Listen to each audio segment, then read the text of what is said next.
Hello, students. You all are welcome again in your channel, The Literary Arena. I am Dhiranath Kumar, and today we shall discuss a very important literary device. And the name of this literary device is aposiopesis. Spelling is Aposiopesis, and the phonetic transcription is aposiopesis. Okay, aposiopesis. Students, अब हम लोग जानेंगे कि ये एपोसाइयोपिसिस literary device क्या होता है और इसके प्रयोग कहाँ कहाँ होते हैं। ये नाम भी थोड़ा स्ट्रेंज है, अजीब लग रहा है, बट हमें पढ़ना है because it is very important for the examination point of view. The word aposiopesis derives from the Greek word aposiopan, which means becoming silent. ये एपोसाइपेसिस जो है एक ग्रीक वर्ड एपोसियोपैन से लिया गया है, जिसका मतलब होता है साइलेंट हो जाना, यानी चुप हो जाना, become silent. Aposiopesis is a literary device occurring when a speaker suddenly stops discussion, कि जब कोई स्पीकर बात कर रहा है और अचानक क्या होता है, उस बात को करना बंद कर देता है, रुक जाता है, उसमें सडन स्टॉप हो जाता है, तो उसे ही हम लोग एपोसाइयोपिसिस कहते हैं। It is a figure of speech where in a sentence is deliberately broken off, यानी कि एक ऐसा प्रकार का फिगर ऑफ स्पीच है, अलंकार है, जिसमें जानबूझकर किसी सेंटेंस को क्या किया जाता है, ब्रोकन कर दिया जाता है, उसे तोड़ दिया जाता है, उसे रोक दिया जाता है, एंड लेफ्ट अनफिनिश्ड, और उसे अधूरा छोड़ दिया जाता है। The ending to be supplied by the imagination, और उसका अंत जो होता है, उस सेंटेंस का जो अंत होगा वो क्या होता है कि वो इमेजिनेशन पर छोड़ दिया जाता है कि आगे क्या होगा ये पता नहीं। Giving an impression of unwillingness और इनअबिलिटी टू कंटिन्यू, यानी कि या तो अनिच्छा को प्रकट करेंगे या अयोग्यता को प्रकट करेंगे कि उस सेंटेंस को हम खुद कंप्लीट नहीं करेंगे, सामने वाला जो सुन रहा है वो खुद समझ जाएगा। An example would be the threat. अब किसी को धमकी देता है कोई आदमी, कहता है गेट आउट और एल्स, इसका अर्थ हुआ बाहर निकल जाओ वरना। तो वरना क्या, तो वरना वो अगला आदमी समझ गया, जिसे बोला जा रहा है वो समझ गया कि वरना क्या, कुछ हो सकता है, पीट सकता है, झगड़ा हो सकता है, मार सकता है, धक्का दे के निकाल सकता है। तो ये बात वो नहीं कहेगा कि मार देगा, पीट देगा, धक्का दे के निकाल देगा, वो कह रहा है गेट आउट और एल्स, निकल जाओ वरना, बाहर निकल जाओ वरना। तो यही वरना जो है, इस सेंटेंस को पूरा कंप्लीट नहीं किया गया, सिर्फ वरना कह के छोड़ दिया गया, नोट ऑफ एक्सक्लेमेशन है। तो यही जो होता है एपोसाइयोपिसिस है, यानी कि जानबूझ के सेंटेंस को क्या किया गया, वहां रोक दिया गया।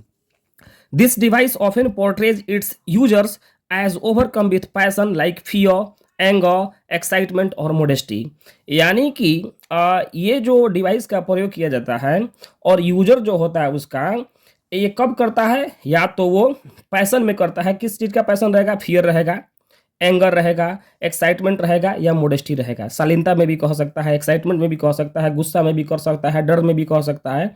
तो इस प्रकार के जब सेंटेंसेस ब्रोकन ऑफ होते हैं, डेलिबरेटली जानबूझ के उसको अधूरा छोड़ दिया जाता है, तो यही डिवाइस को हम लोग कहते हैं एपोसाइयोपिसिस।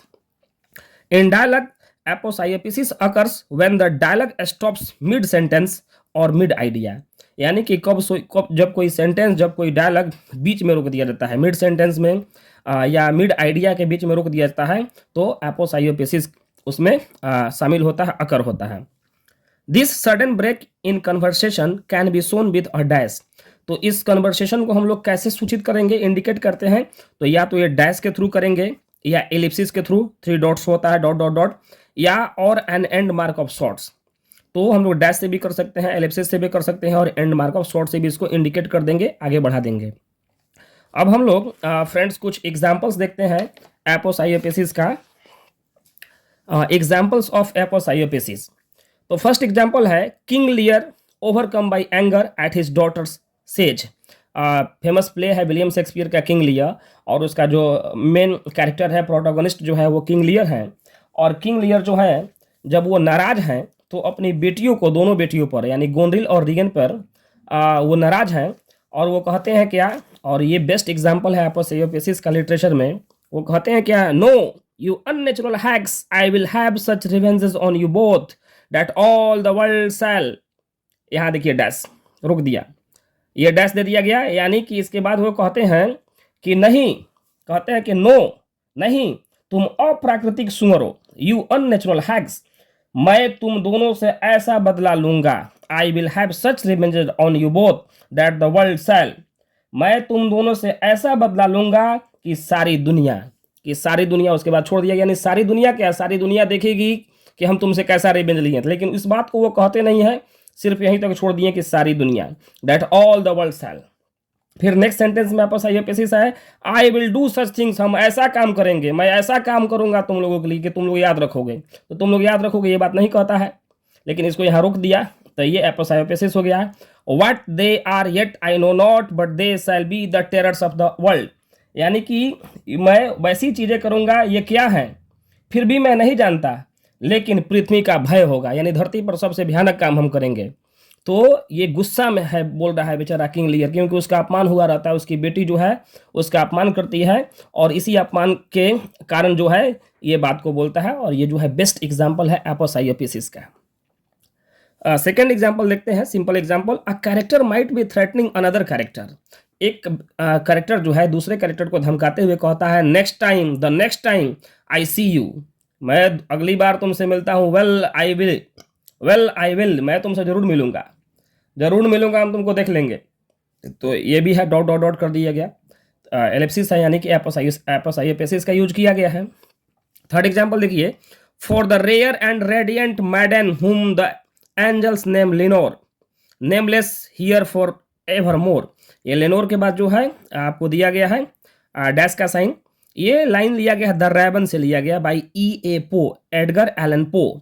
In this hauntingly beautiful poem, Poe used aposiopesis to leave the reader hanging on the unfinished sentence. ये sentence जो है unfinished है, feeling the emptiness of the space where Lenore once was. यानी कि लेनोर एक बार यहाँ पे थी, उसी के बारे में ये बात को बताया गया, यहाँ भी aposiopesis का यूज किया गया है। और भी एग्जाम्पल्स हम लोग देख सकते हैं,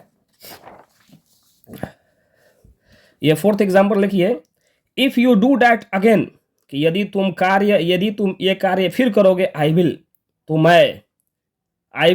मैं, यानी मैं बात को आगे रोक दिया, मैं तुमको पीटूंगा, मैं तुमको डांटूंगा, मैं तुमको भगा दूंगा, तो ये डैश का प्रयोग दिया गया, एपस आईओपीएस है। Touch me one more time, तुम मुझे एक बार और छुओ, एंड आई स्वी, और मैं कसम खाता हूँ क्या, कसम खाता हूँ तुमको पीटेंगे, तुमको मारेंगे, तुमको भगाएंगे, तुम्हारा दांत तोड़ देंगे। तो इस प्रकार के ये सेंटेंस को डेलिबरेटली जो है यहाँ पे रोक दिया गया, तो ये एपस आईओपीएस का एग्जाम्पल्स हैं। तो मुझे उम्मीद है कि स्टूडेंट्स आप लोगों ने अच्छी तरह से समझा। अपना कीमती समय देने के लिए आपको बहुत बहुत धन्यवाद। अधिक से अधिक चैनल को सब्सक्राइब करें, वीडियो को शेयर करें, और भी वीडियो अगर आप देखना चाहते हैं तो कमेंट बॉक्स में कमेंट करें। थैंक यू वेरी मच, मिलते हैं नेक्स्ट टाइम में। Thank you very much.